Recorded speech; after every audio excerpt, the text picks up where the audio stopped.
श्री परमात्मा संग्राम सेवा कर रहे सभी प्रेमी लोगों, जो मानव जीवन का सबसे बड़ा सौभाग्य का समय आता है, सभी परमात्मा संग्राम सेवा जीवों को अपने जीवन में घुसे। हिंदुस्तान में कहीं चले जाओ, ये सेवा कहीं नहीं हुई। कोई जानता नहीं कि परमात्मा संग्राम सेवा का मतलब था, इसको करने से क्या लाभ मिलता, ये लोगों को पता ही नहीं। जब तक संत महापुरुषों के परमार्थी वचन नहीं सुनेंगे, तब तक परमात्मा सेवा का अर्थ समझ में नहीं आए। जब कलयुग में संत पधारे तो जीवों के लिए ये सर्व सेवा रखी, क्योंकि कलयुग का जीव इतना खराब गंदा गंदे खान पान गंदे करने में डूब गया है, उसे आध्यात्मिक क्रिया नहीं हो सकती, यानी जिसको सुमरन ध्यान भजन कहे, वो नहीं हो सकती। उसके लिए शरीर में शुद्धता और मन में चेतनता चाहिए। न शरीर आपका पाक साफ निर्मल है और न ही मन में कोई ताकत है, इसलिए वो सेवा नहीं हो सकती। जब संत आए तो उन्होंने जीवों को पार ले जाने का वादा किया। अपने वादे को पूरा करने के लिए हम सब कलयुग के कमजोर गंदे जीवों के लिए ये परमात्मा सेवा रखी। चलो कुछ नहीं कर सकता है तो परमात्मा सेवा करके ही अपना काम बनाएगा। तो हमारे सबके लिए संत महात्मा ने ये सेवा रखी। जब परमात्मा संग्राम सेवा करोगे तो शारीरिक कष्ट, बीमारी, ये परेशानियां आपकी चली जाएगी। और जो पिछले जन्मों में जो जैसे कर्म किए, उनका जो बोझा चढ़ गया, उसको उतारने का काम ये सेवा करेगा। इस सेवा का कितना बड़ा महत्व, ये उनकी दया और मेहरबानी की बात है। मैं ऐसी सेवा कराकर किसी ने पाप कर्मों की माफी नहीं करा पाई। ये तो मौका अवसर हम सब जीवों के लिए महापुरुषों ने रखा। चलो शारीरिक श्रम करा के इसकी शारीरिक परेशानियां, बीमारियों को दूर कर दिया जाए,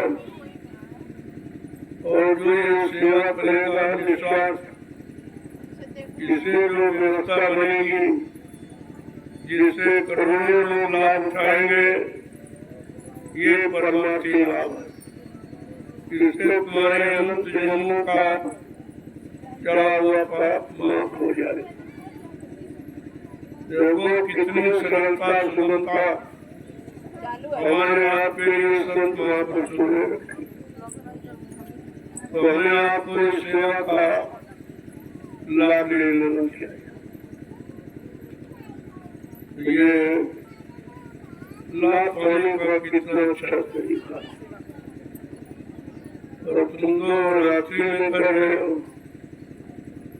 दिन में सेवा करना हो तो रात में दूल्हा, क्योंकि रात में सेवा कोई नहीं करता।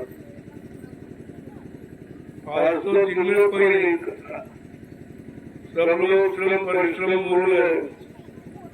इसी से शरीर में तरह तरह की बीमारियां आ गई।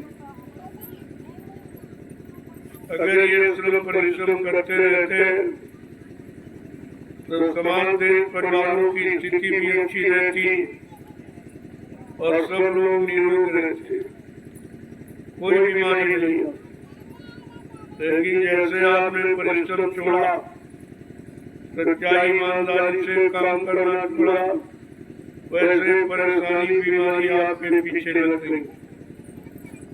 अब तुम नाना प्रकार के उपाय करते हो, लेकिन इससे दूर नहीं हो, किसी को सुख शांति नहीं मिलती, क्योंकि सुख शांति पाने का उपाय केवल श्रम परिश्रम और ईमानदारी ही है। और इस समय दोनों खत्म, न कोई ईमानदारी से मेहनत से काम करना चाहता है, परेशानी करिए। जब तक ये चीज इंसानों में नहीं आएगी, कोई आपको परेशानी बीमारियों से दूर नहीं कर सकता। कितनी दवाएं बना लो, कितने डॉक्टर बढ़ा लो, लेकिन ये बीमारी जाने वाली नहीं। जब तक कारण पर विचार नहीं करोगे, उसका निवारण नहीं होगा। कारण है ये परिश्रम न करना और ईमानदारी से अपने अपनी जगह काम न करना, तो इसीलिए सब परेशानियां आखिर खड़ी हो। देश में कोई भी इंसान सच्चाई ईमानदारी से काम नहीं करना चाहता, तो फिर आपको कुशलता कैसे मिले, गरीब सुख शांति आपको कैसे मिले? कोई ईमानदारी से नहीं। जिनको तनख्वाह बड़ी बड़ी मिल रही, मजदूरी मिल रही, लेकिन काम नहीं, उनके लिए प्रमाण है ये कि यहाँ बिना स्वार्थ लोभ लालच के, बिना तनख्वाह वेतन की ये रात और दिन सेवा कर रहे हैं। आप सबको इससे सीख लेनी चाहिए। संत महापुरुष सबके लिए प्रमाण प्रस्तुत करते हैं। अगर उनके प्रमाणों को समझ लो तो फिर तकलीफ आपको नहीं। लेकिन अहंकार गरुड़ कुमार घमंड में उनके फंसे नहीं होंगे, उनकी व्यवस्था को देखोगे समझोगे नहीं, तो फिर परेशानी नहीं जाएगी। तुम कितना जोर लगा लो, कितनी सरकारें बदल लो, कितने प्रधानमंत्री मुख्यमंत्री बदल लो, लेकिन जब तक इंसानों में सच्चाई ईमानदारी के साथ काम करने की भावना नहीं होगी, तब तक कुछ होने वाला नहीं। और ये प्रमाण प्रस्तुत करते हैं संत महापुरुष, जो जीवों के हित कल्याण के लिए आते हैं। उनका अपना कोई काम नहीं, अपना कोई स्वार्थ लोभ लालच, राजपाट धन दौलत मान सम्मान सामान पाने का नहीं। परमानंद के कारण साधु धरा शरीर, परवान समाज से धर्म साधु आत्मा मानव चोला धारण करते हैं और हमेशा जीवों के लिए अच्छाई सच्चाई का रास्ता तैयार करते हैं। जीव जो जीव के रास्ते पर चलते हैं तो सुख शांति कानून लेते और बाकी बेचारे लोग चिल्लाते रहते। जब तक आप संतों की शरण में नहीं आएंगे, तब तक कोई भी अच्छा सच्चा रास्ता आपको नहीं मिलेगा। अपने जीवन को सुखमय शांतमय बनाने के लिए इसलिए उनकी शरण में आओ और उनसे परमात्मा की सेवा सीखो। परमात्मा की सेवा से लाभ क्या है? शरीर को लाभ क्या है? बीमारी परेशानी चली जाएगी, तरह तरह के दुख तकलीफ लड़ाई झगड़े चले जाएंगे। धीरे धीरे मन अच्छे सोच विचारों में पड़ जाए। जो आज गंदे विचारों में पड़ा है वो मन तुम्हारा अच्छे विचारों में पड़ जाएगा जब परमात्मा की संदान सेवा में तन मन को आप लगा दो। इसलिए ये अवसर आपको दिया गया अपने आप को सुधारने और बनाने के लिए। नहीं मानोगे तो कुदरत से तैयार करी, आगे मुसीबत बड़ी बड़ी। कुदरत अपने काम को करने को तैयार करी। कभी महापुरुष आपको मौका देते कि नहीं तुम कर लो, तो कुदरत की मार से बच जाओ। कुदरत का काम कोई अच्छा नहीं होता, वो तो मार काट देता, कत्लेआम सबको समझा देती। लेकिन संत महापुरुष आपको इस स्थिति से बचाना चाहते। धीरज से समझ जाओ, अच्छा खान पान करो, अच्छी संग सोबत करो, अच्छे कर्म करो, तो तुमको जीवन में अच्छाई और सच्चाई का आनंद मिल जाए और कुदरत की मार से बच जाओ। और नहीं मानोगे कुदरत को अपना काम करेगी। हर युग में उसने किया। जब असली सच्ची बात अच्छे सच्चे लोगों की जब इंसानों ने नहीं मानी, तो कुदरत ने अपना काम शुरू किया। कुदरत का काम विनाश का और समाज का क्षमा का नहीं, विनाश का। इसलिए अपने आप को बचाने के लिए संतों की शरण में आओ और उनके बनाए रास्ते पर चलो, तो तुम्हें मानव जीवन का सुख और आनंद मिलेगा। अगर पशु जीवन व्यतीत करोगे तो फिर नुकसान के सिवा तुम्हारे हाथ में कुछ नहीं। इसलिए प्रेमियों को जगाने समझाने के लिए संत महापुरुषों ने सत्संग जारी किया। अपने सत्य वचनों से उनको बुरे कामों से हटाने का काम और अच्छे कामों में लगाने का काम किया। जिन लोगों ने मान लिया उन्होंने लाभ उठा लिया। जो गरुड़ गुमान घमंड में रह गए वो मारे गए। ये कुदरत का जो काम है उसके द्वारा जो इतिहास बना उसको पढ़ लिखिए तो आपकी समझ में आ जाएगा कि कुदरत कब काम करती है कैसा काम करती है। पहले तो समझाने के लिए संत महापुरुष आए, उन्होंने हर तरफ से आपको समझाने का काम किया, आपको अच्छे सच्चे रास्ते पर चलाने का काम किया, अच्छे खान पान में कच्चे खान पान की तरफ आपको ले जाने का काम किया, ताकि तुम्हें कोई शारीरिक परेशानी न हो, कोई दैवी प्रकोप, कोई आकस्मिक दुर्घटना जिससे तुम्हारे अंग वंग भंग हो जाए, ऐसा कोई काम न हो। उन्होंने सब तरफ से बचाने का काम किया। जब आपने उनकी बात नहीं मानी, उन्होंने अपना चार्ज कुदरत को दे दिया। वो तो मार काट करते नहीं, वो श्राप किसी को देते, ये उनका काम नहीं है।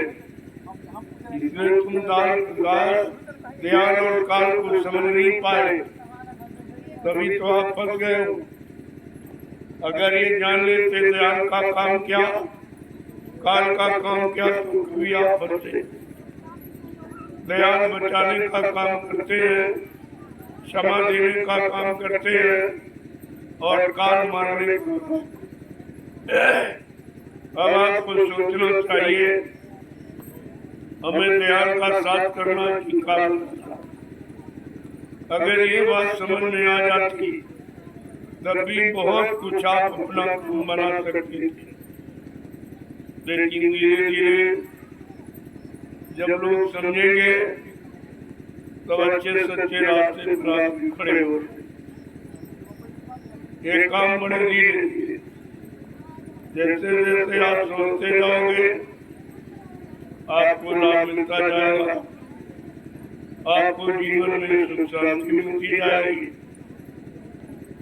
और नहीं मानोगे तो कैसे तुम जानो तुम्हारा काम चले। लेकिन कोई हिंदुस्तान में ये नहीं कर सकता कि अच्छी सच्ची बात बताने वाला, अच्छे सच्चे रास्ते पर चलाने वाला, अच्छे सच्चे मानव के शुद्ध खान पान को समझाने वाला कोई नहीं था। आप ये नहीं कर सकते। संत महात्मा सबको समझ दे रहे हैं कि अब भी आप अच्छे सच्चे रास्ते पर आ जाओ तो तुम्हारा बचाव हो जाएगा, अन्यथा कुदरत को तैयार करी, बड़ी बेसब्री से तुम्हारा इंतजार कर रही।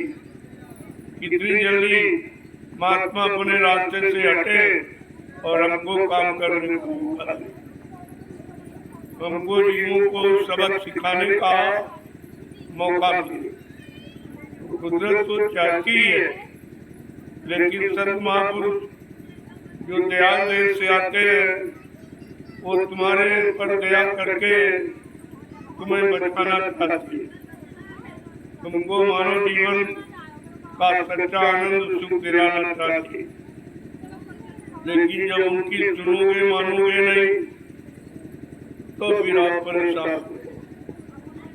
आज परेशानी का कारण, बीमारी महामारियों में फंसने का कारण आपने संत महापुरुषों के वचनों को, उनकी सीख शिक्षा को नहीं माना।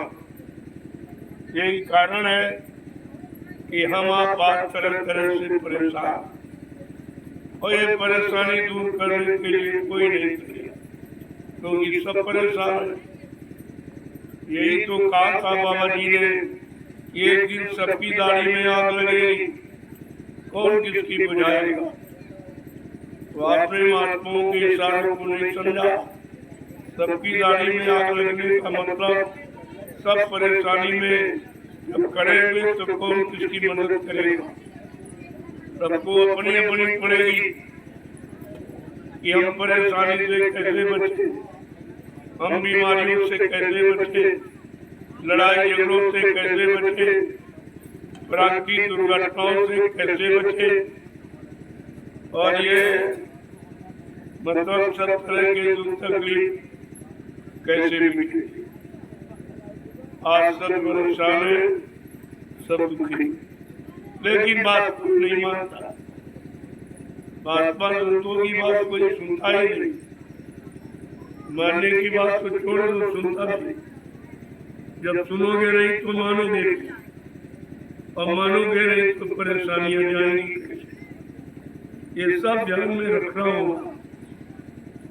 जैसे जैसे आप संत महात्माओं की सुधार नीति को अपना लोगे, वैसे वैसे आपका पारिवारिक जीवन, सामाजिक जीवन, व्यवहारिक जीवन शांतमय हो जाएगा, सुखमय हो जाएगा, आनंदमय हो जाएगा। और नहीं मानोगे तो कैसे तुम जानो तुम्हारा काम।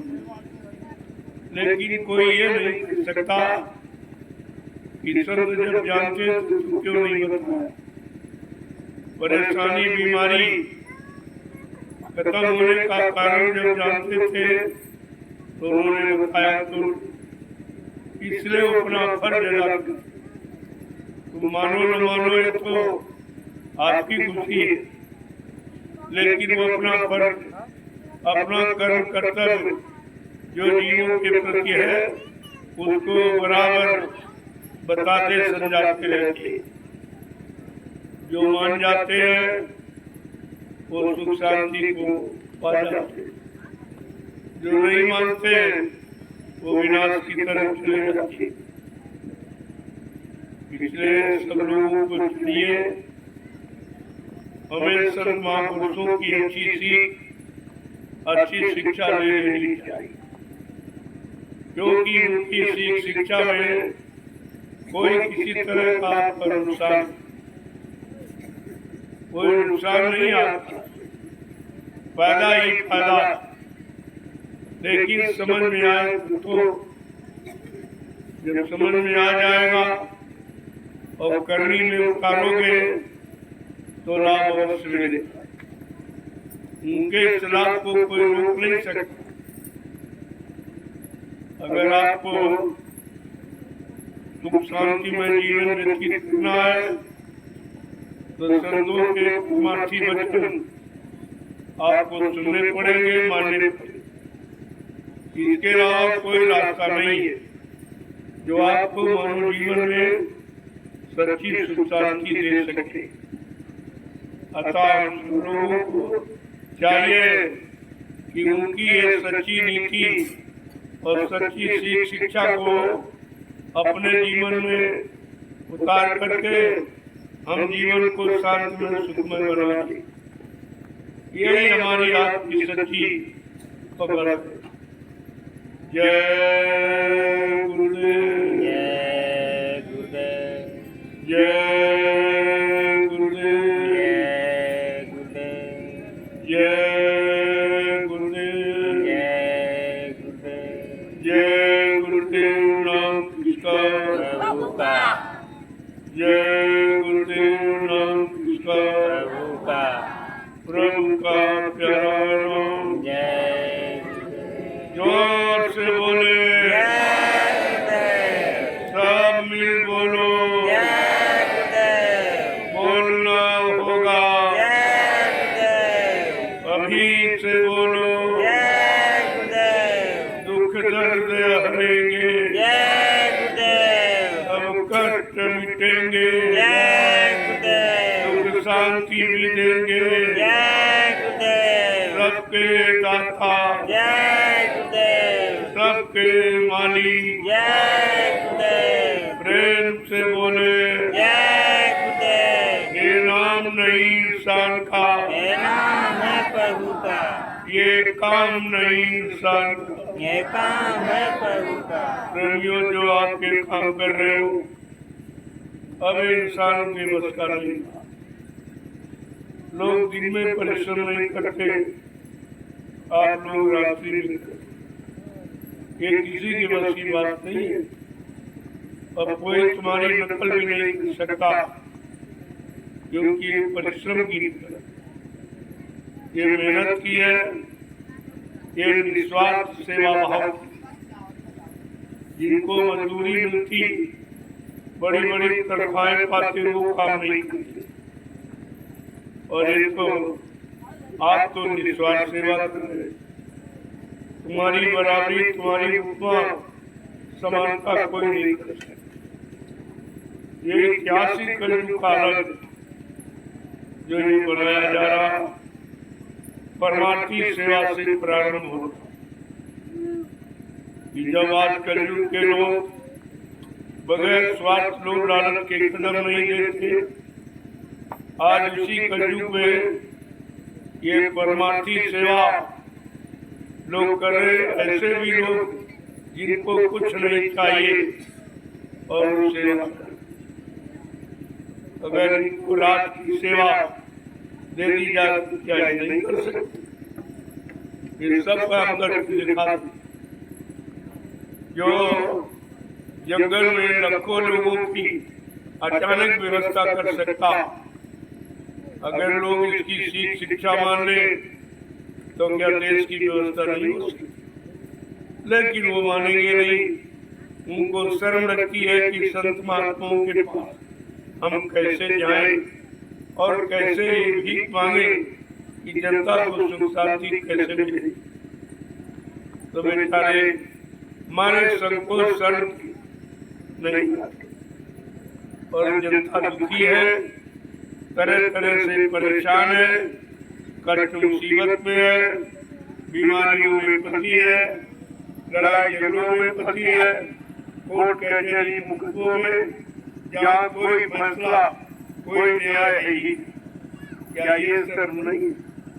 इसमें तुमको शर्म नहीं आती कि देश की जनता को तुम न्याय सुरक्षा नहीं दे पाए, रोजी रोटी की व्यवस्था नहीं कर पाए, महंगाई गरीबी नहीं हटा पाए? क्या इसकी शर्म नहीं लगती? और महात्माओं के पास अच्छी शिक्षा लेने के लिए शर्म आती? ये है विनाश का कारण। तभी तो धर्मशास्त्रों को कहना पड़ा कि विनाश कार्य विपरीत होती। जब लोगों का पाप का घड़ा, स्वार्थ लोग लालच का घड़ा भर जाता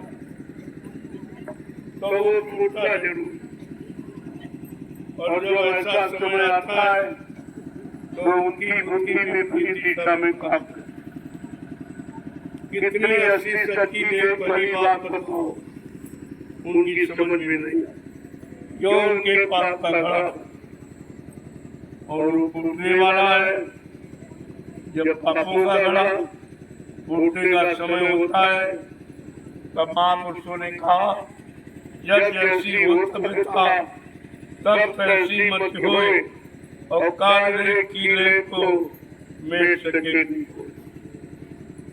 जब जैसी होने को होती है, यानी तुम्हारे पापों की सजा पाने का समय आता है, तो मानव की बुद्धि वैसी बने और फिर सजा पा जाती।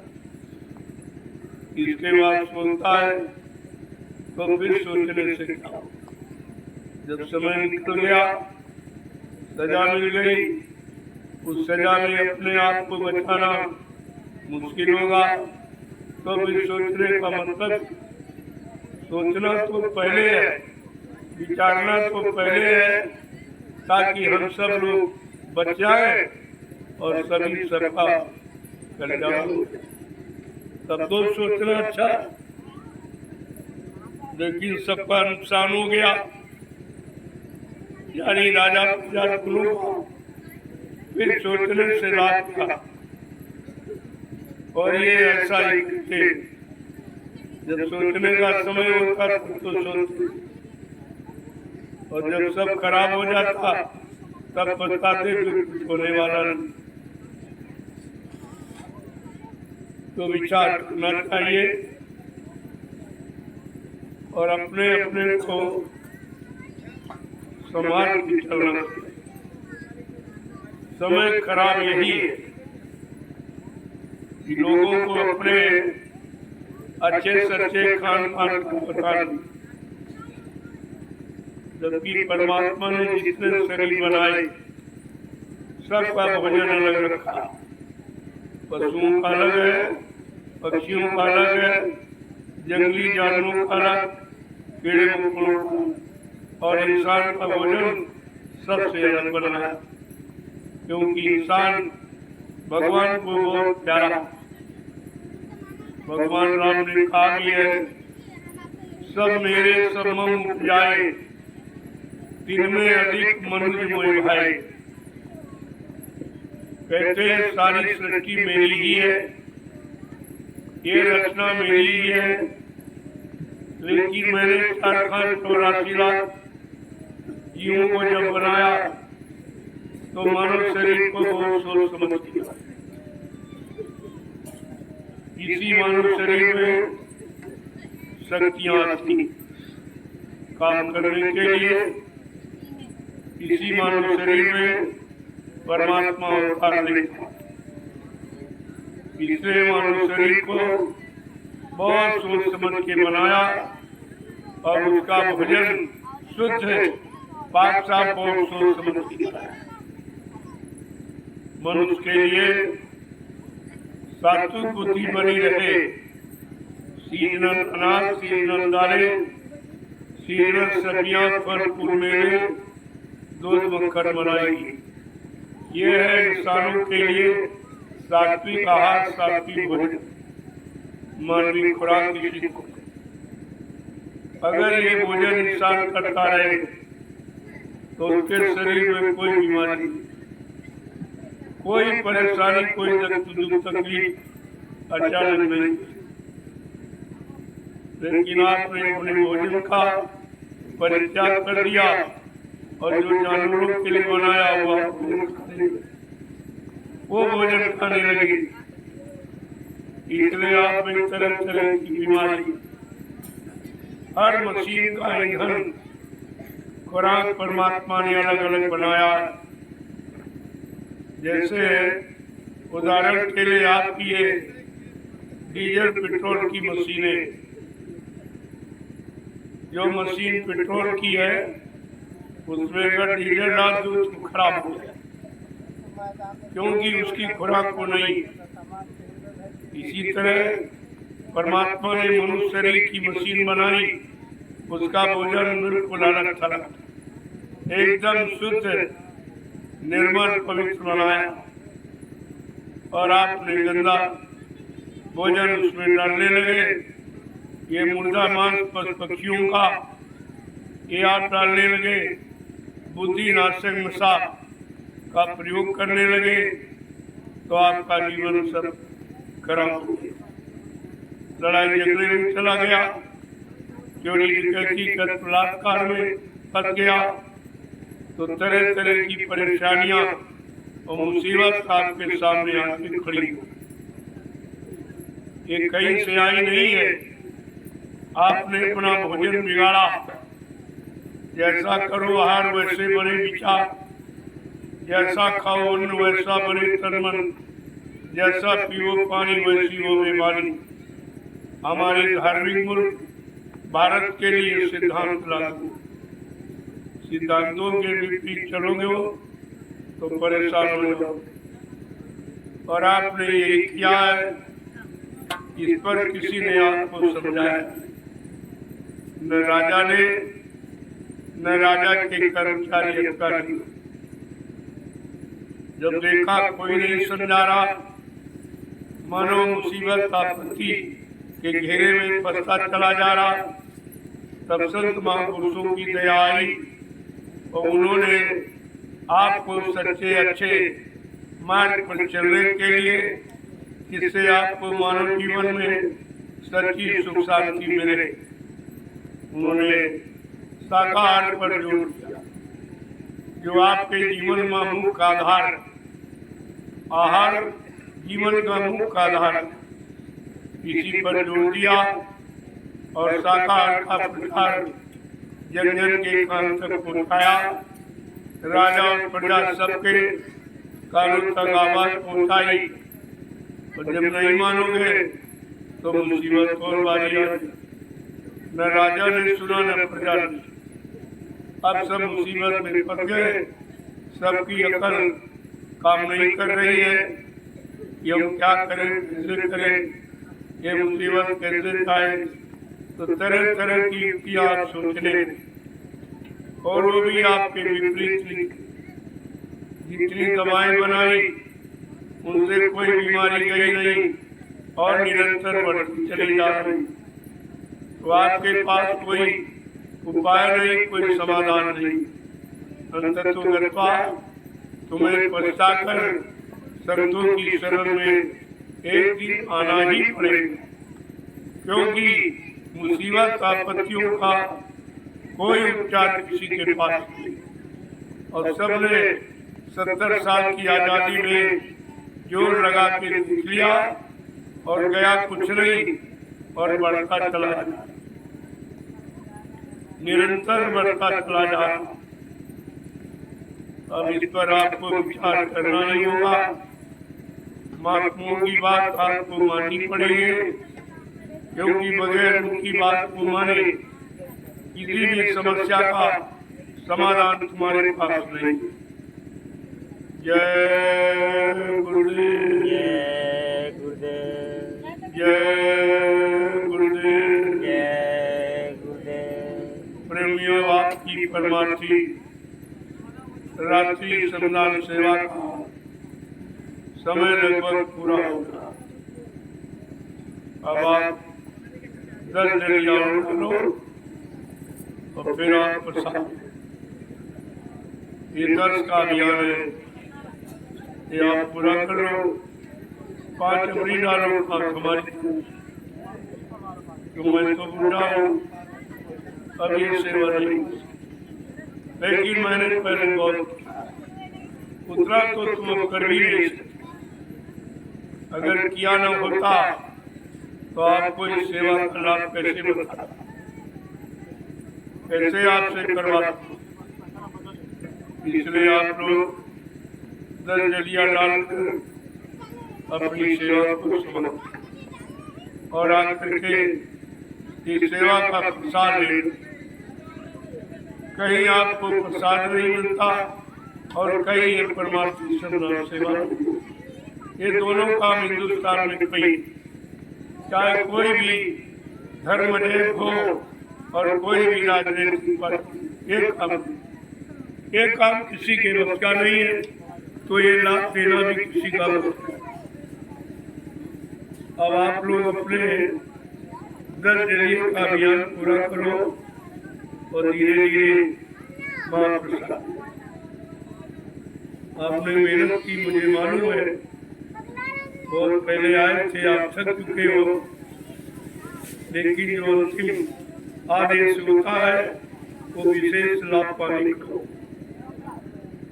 जब थके हुए व्यक्ति परिश्रम करता है उसका लाभ दूना मिलता। इतनी आपने डाली है, उनसे दूना लाभ इंद्र देते। ये 20 मालाएं आपकी मानी, तो इसे आप करके धीरे धीरे महाप्रसाद लेने के लिए आ जाइए। जय गुरुदेव।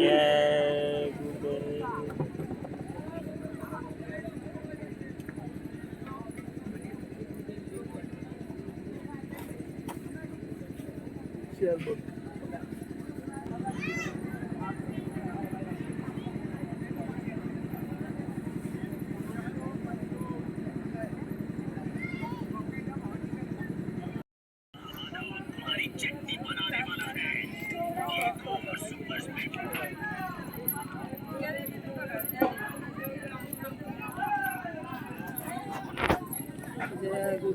जय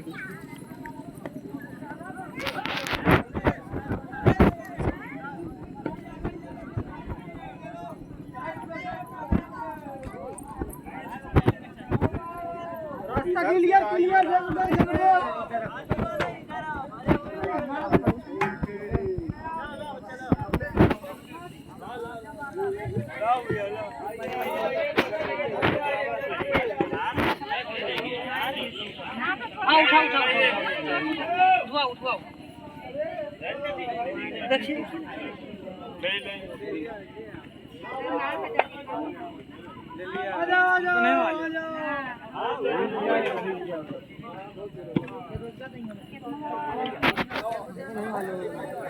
देखिए भैया नहीं हमको काम बोलते आइए जय गुरुदेव। ऐसा थोड़ा लगा आप कम मालिक के दया है।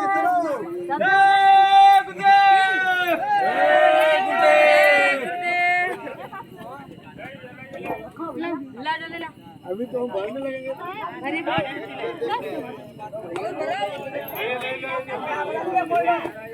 उठा भैया उठा जय गुरुदेव जय गुरुदेव जय गुरुदेव जय गुरुदेव